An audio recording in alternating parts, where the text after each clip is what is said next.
नमस्कार दोस्तों अब हम बात करेंगे मिथुन राशि के बारे में। 2025 मिथुन राशि के जातकों के लिए जीवन के विभिन्न पहलुओं में महत्वपूर्ण वादे और चुनौतियों को लेकर आया है। 2025 की अगर मैं बात करूं तो मिथुन राशि वालों के लिए बहुत ही खुशखबरी का साल होने वाला है। अपने छिपे हुए आकर्षण और संचार कौशल के साथ मिथुन राशि वाले वर्ष को आशावाद और अनुशासन सहित अपने आप को बहुत अपग्रेड करने वाले हैं।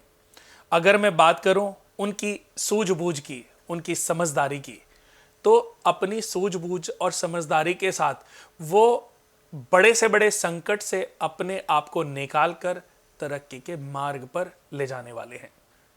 करियर के मामले में आप पेशेवर रूप से चमकेंगे।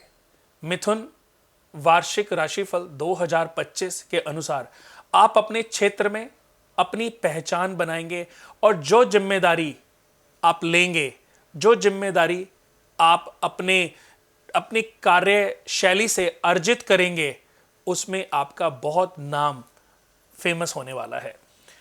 नौकरी को चाह रखने वाले व्यक्तियों को, जितने भी मिथुन राशि वाले हैं जो नौकरी की चाह रखते हैं, उनको नौकरी मिलेगी।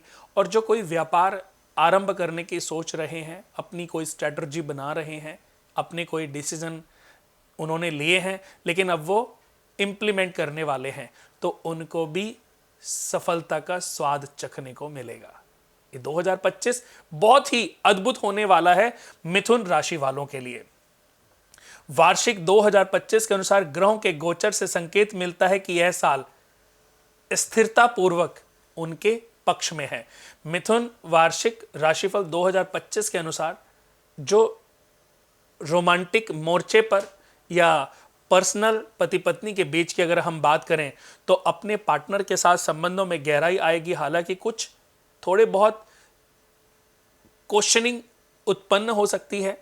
आपने फोन क्यों नहीं उठाया, आप जब थे तो उस समय क्यों नहीं बात की, बट छोटी मोटी नोक झोंक के साथ आपके रिश्ते में स्थिरता आएगी, आपके रिश्ते में गहराई आएगी। आपका प्यार जो है, चाहे लव लाइफ हो, चाहे आपकी शादीशुदा लाइफ हो, आपका रिश्ता मजबूत होने वाला है।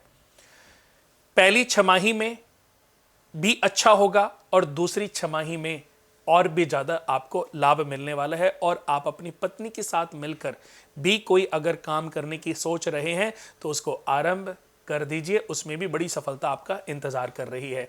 चुनौतियों पर काबू पाने और रिश्ते को बनाए रखने के लिए स्पष्ट बातचीत और धैर्य बहुत ही जरूरी है। किसी भी चीज को क्वेश्चन उठा के अधूरा ना रखें। जिस चीज पर बात करें उसको पूर्ण करें, ताकि मध्य में आप दोनों के बीच में कोई असमंजस उत्पन्न ना हो, कोई शंका का प्रश्न खड़ा ना हो। आर्थिक रूप से मिथुन राशि वालों को उतार चढ़ाव का थोड़ा बहुत सामना करना पड़ सकता है। साल की पहली छमाही में खर्चे थोड़े बढ़ सकते हैं, खर्चे थोड़े से लॉसेस की वजह से भी हो सकते हैं, तो वो भी चुनौतियों से भरा होगा। हालांकि दूसरी छमाही बढ़ी हुई आय और स्थिरता के अवसर लेकर आएगी। खासतौर पर बुद्धिमान निवेश और रणनीतिक योजना बनाकर आप इन से सभी समस्याओं का मुकाबला कर सकते हैं। यानी कि अपने जितने भी आर्थिक संकट हैं, आर्थिक प्रॉब्लम्स हैं जो पहली छमाही में उत्पन्न हुई हैं, उन सबको आप समाप्त कर सकते हो। पारिवारिक गतिशील के साल के 6 महीनों में थोड़ी उथल पुथल के साथ चीजें आगे बढ़ेंगी, लेकिन वार्षिक राशिफल 2025 के अनुसार आप पर गलत संचार और भावनात्मक असुरक्षा भी हावी रह सकती है। यानी कि द्वि स्वभाव, जैसे मिथुन राशि का जो नेचर है वो द्वि स्वभाव है, यानी कि अस्थिरता आपको मुसीबत में डाल सकती है या आपके ऊपर असुरक्षा का भाव हावी हो सकता है। हालांकि समझदारी और धैर्य की दिशा में ठोस प्रयास से वर्ष के साल के बाद के जो 6 महीने हैं उसमें बहुत अच्छे रिजल्ट मिलेंगे और आप जितनी भी तमाम मुसीबतें, परेशानियां हैं या जो भी अस्थिरता जो उत्पन्न हुई है, उन सब से आप मुक्ति पालेंगे। स्वास्थ्य की दृष्टि से मिथुन राशि वालों को शारीरिक और मानसिक दोनों तरह से सेहत पर ध्यान देना होगा। उपचार उपायों का पालन यानी कि अगर आप कुछ मेडिसिन खा रहे हैं तो उसमें बिल्कुल भी लापरवाही ना बरतें। जैसे कई बार होता है कि आपको खांसी जुकाम हुआ और आपने 3 दिन मेडिसिन खाई और छोड़ दी, तो फिर से दोबारा से आपकी वो बीमारी जो है बढ़ सकती है, उत्पन्न हो सकती है और आपको मुसीबत में डाल सकती है। तो पूरा अगर कोई एंटीबायोटिक कोर्स है तो सलाह दी जाती है कि उस कोर्स को पूरा करें, ताकि आपका जो जो उपचार है वो पूर्ण रूप से हो सके और आपकी बीमारी जो है वो जड़ से खत्म हो सके। बहुत ही बिजनेस के मामले में बहुत अच्छा है, हेल्थ के मामले में भी अच्छा है, पारिवारिक मामले में भी अच्छा है।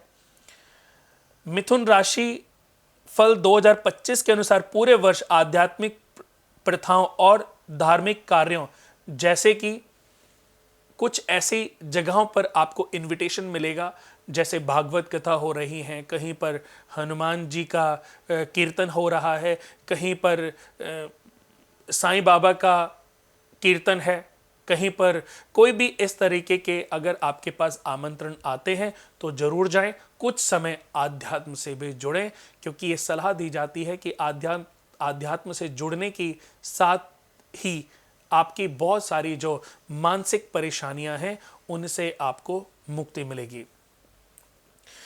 बुधवार के दिन अगर कभी भी मौका मिले तो गायों को हरा चारा खिलाते रहें, खिला के आते रहें, बार बार जाते रहें।